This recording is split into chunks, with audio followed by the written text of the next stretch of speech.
Fala galera, beleza? Aqui é o Coque e hoje estamos de volta com a série de The Last of Us Parte 2. Nessa série, eu irei contar a história completa de The Last of Us 2 com base no caminho feito pelo jogador. Eu fiz esse mesmo esquema com The Last of Us 1 e recomendo você ver a série dele antes de ver a do 2. No episódio anterior, eu falei sobre a relação de Ellie com Cat e Joel, além de falar sobre os Baiacus, que são os infectados mais perigosos do jogo. Então se você não viu, veja o episódio anterior para você entender isso aqui e bora. Depois de sairmos do teatro, nós vamos na direção do hospital, na procura de achar Nora e assim saber onde está a Abby. Nós chegamos a um local com alguns infectados. Nós matamos todos enquanto estávamos usando a mesa de upgrade. Em um local mais à frente, nós somos atacados por um grupo da WLF. Essas pessoas foram mandadas por Isaac para ajudar um outro grupo da WLF a procurar uma mulher chamada Jitsu Wang. A ordem era trazê-la viva para sua base. Lá ele provavelmente iria executá-la para servir de exemplo para quem tentasse fazer o mesmo que ela fez. Mas caso fosse necessário, eles poderiam neutralizá-la. Ela era baixa, obviamente era mulher e asiática. Ela foi uma desertora que roubou suprimentos da WLF. Esse outro grupo, que esses soldados que nos atacaram vieram ajudar, eram os infectados que nós matamos um pouco antes de chegarmos aqui. Eles atacaram a Ellie, pois acharam que ela era uma desses desertores, já que a descrição que Isaac deu era parecida com a de Ellie. Jitsuang estava fugindo com mais 3 pessoas, que Isaac também estava procurando por deserção. Jitsuang, logo quando a WLF se formou, foi acolhida por eles, e provavelmente não virou soldado. Isaac, logo após acabar com a Fedra, mandou que seus soldados evacuassem todas as pessoas para o estádio de Seattle. Jitsuang foi para lá e foi feliz e passou um certo tempo de sua vida lá. Apesar disso, ela não gostava do jeito fascista da WLF e de Isaac. Ela então, junto com mais 3 pessoas com esse mesmo pensamento, decidem ir embora. Mas antes disso, eles roubaram alguns suprimentos. Eles fugiram para um apartamento abandonado para se refugiarem e esperarem o dia amanhecer. Ela tentou atrasar ao máximo a sua saída, pois estava esperando uma outra amiga, Melissa, e decidiu não sair do estádio com ela e os outros desertores. Acabou que Jitsuang, com medo de ser pega, não esperou mais por sua amiga, mas ela deixa o que ela e os outros desertores iriam fazer: ir para o sul, na busca de saber se alguns rumores que não foram revelados para nós jogadores era verdade. Apesar dela estar fugindo da WLF, ela tem uma grande consideração por eles, pois eles provavelmente salvaram sua vida. Depois disso, Jitsu e os outros desertores deixaram o local e foram para o sul. Já o desfecho da história é desconhecido. Talvez eles tenham chegado a esse lugar, ou talvez tenham morrido no caminho, já que esse mundo hostil não tem piedade de ninguém. Como eu estava dizendo, Isaac mandou seus soldados para procurar Jitsu e os desertores que roubaram alguns suprimentos. Isaac disse que mandou seus soldados irem atrás dessas pessoas, não por terem desertados, e sim por causa do roubo. Além de terem sido infectados, os soldados que nós matamos antes de sermos atacados, provavelmente se encontraram com serafitas, já que nós achamos a sua insígnia pintada de sangue na parede. Ou então, esse sangue é o de uma mulher chamada Paige. Paige era uma sobrevivente que estava junto com seu namorado Simon e algum animal de estimação. Acabou que em algum momento ela ficou doente e Simon foi para o hospital procurar suprimentos. Ele pediu para que ele ficasse escondida enquanto ela não voltasse. E então foi em direção ao hospital. Se passou algumas horas e ele não voltou. Acabou que Paige ficou preocupada e com medo do que poderia ter acontecido, e saiu do abrigo na procura de Simon. Acabou que não escutar o conselho de Simon custou caro. Pouco tempo após ela sair do abrigo, ela foi surpreendida por um grupo encapuzado. Eles gritaram com ela, chamaram ela de pecadora e começaram a atirar nela.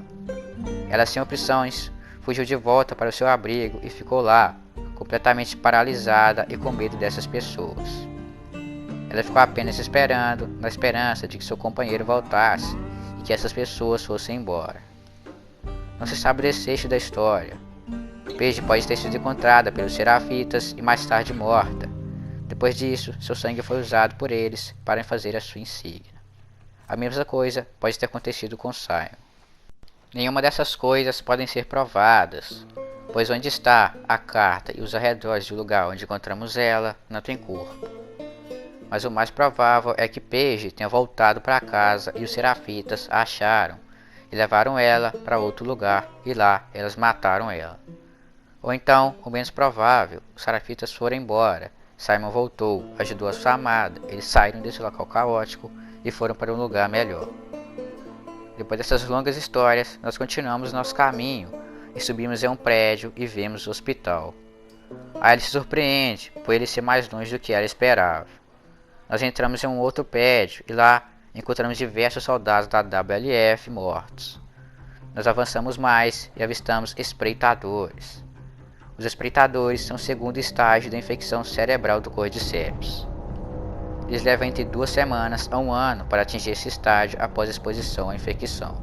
Esse estágio, no qual o fungo começa a alterar sua visão como resultado do crescimento progressivo dele sobre a cabeça e da corrupção de seu córtex visual.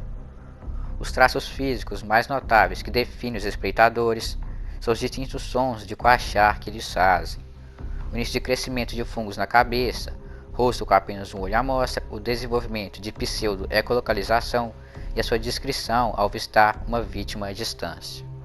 Eles vão espreitar e se proteger, eventualmente se aproximando de seu alvo, daí o nome espreitador. De perto, os espreitadores são muito mais agressivos e vão atacar diretamente a vítima.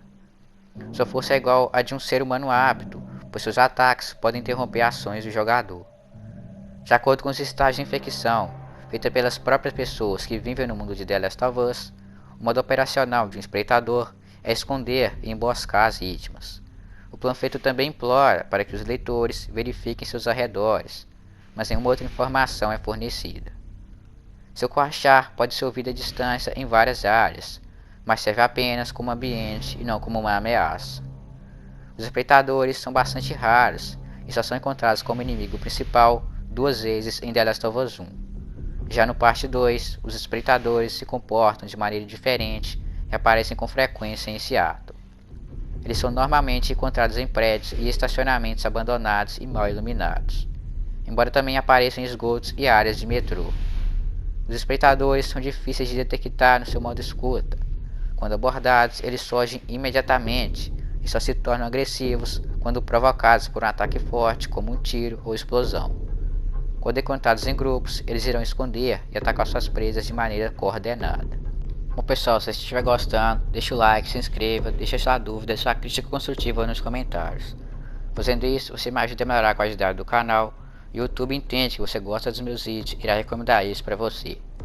E outra coisa, se você gosta de The Last of Us Parte 2 e quer tocar ao seu quarto com quadro, ver as artes conceituais, ter uma caneca da ele, ou saber como platinar detalhadamente o The Last of Us 2, eu deixei na descrição alguns links. Desça aí e dá uma olhada que tá bem interessante. Depois de encontrarmos todos esses espreitadores, nós passamos ou matamos todos. Vamos para a parte externa do prédio e lá descobrimos que tem um riacho passando bem do lado dele. Entretanto, nós estamos mais perto do hospital e entramos de volta para o prédio em um andar mais à frente. Lá nós encontramos mais infectados. Nós matamos todos até que estávamos fugindo e isso acontece.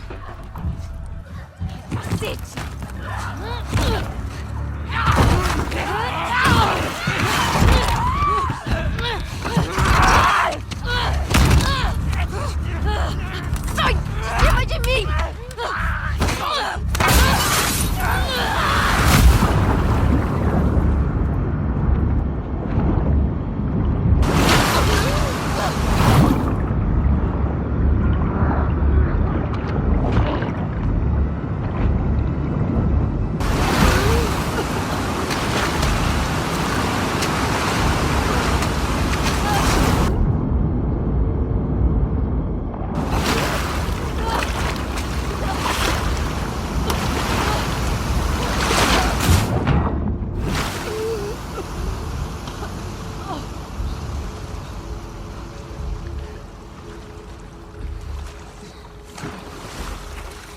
Odeio Seattle.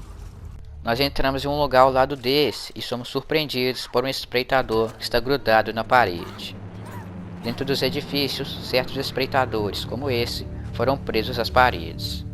com fungos crescendo gradualmente fora deles. Quando isso acontece, o Cordyceps se alimenta dos nutrientes do ser humano. Por isso que esse espreitador tem apenas uma camada fina de pele e é mais magro.